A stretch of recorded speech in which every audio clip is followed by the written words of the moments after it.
ये क्वेश्चन है जिसमें बोला गया है कि to transmit the same amount of power over a fixed distance at a given voltage the three phase system requires dash the weight of copper in single phase system. इस question में हमें बोला गया है कि सिस्टम जो है उसमें हमें कितना कॉपर ज़्यादा लगेगा सिंगल फेज सिस्टम के कंपैरिजन में अगर हम सेम अमाउंट ऑफ पावर को फिक्स डिस्टेंस और गिवन वोल्टेज पे ट्रांसमिट कराते हैं। ठीक है, फॉर्मूला होता है कि wait of copper in three phase divided by weight of copper in single phase system. ठीक है, तो ये होता है Z2/Z1 इंटू R1/R2, जहाँ पे Z2 जो है वो है number of conductor in three phase and Z1 is number of conductor in single phase।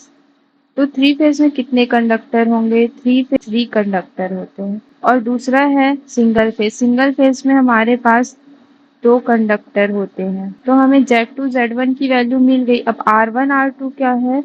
ये R1 सिंगल फेज सिस्टम का रेजिस्टेंस और R2 थ्री फेज सिस्टम का रेजिस्टेंस। अब R2 निकालने के लिए हमें क्या करना पड़ेगा? पहले करंट पता होना चाहिए, तभी हमें रेजिस्टेंस मिलेगा। ठीक है, तो हमें गिवन है कि सेम अमाउंट ऑफ पावर को वो ट्रांसमिट कर रहा है। तो सिंगल फेज और थ्री फेज में जो पावर है उसको हम लोग कंपैरिजन करते हैं, तो देखते हैं क्या होता है। देखो, थ्री फेज में जो पावर है is equals to single phase power.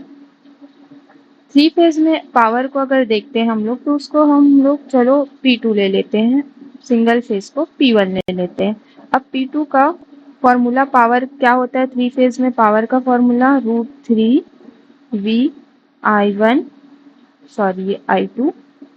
cos of five. और P1 क्या होगा? P1 क्या होगा? VI1 cos of five. V क्यों आया? क्योंकि क्वेश्चन में बोला गया है कि वोल्टेज भी वो गिवन है ना, इसीलिए दोनों का वोल्टेज सेम होगा।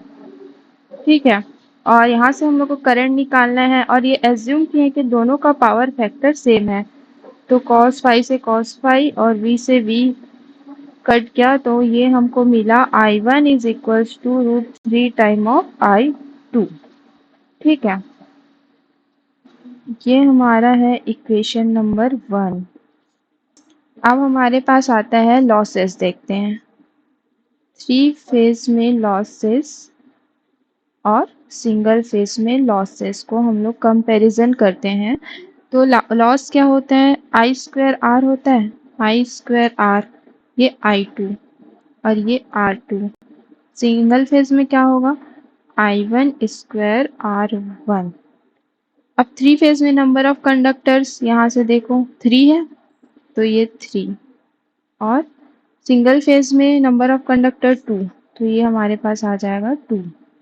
अब इसमें हम लोग इक्वेशन नंबर 1 से I1 की वैल्यू पुट करते हैं इसमें, तो वो हमको मिलेगा 3I2²R2 is equals to 2। I1 की वैल्यू हमारे पास है √3I2 का होल स्क्वायर R1। ये हमको मिला I2 का square R2 is equals to 2 multiply by 3 I2 का square R1। I2 square cancel, 3 से 3 कैंसिल। अब ये आया R2 is equals to 2 times of R1। ये हमारे पास आया इक्वेशन नंबर 2। इस फॉर्मूले में हमें पुट करना है वैल्यू तो लिख लेते हैं पुट द वैल्यूज।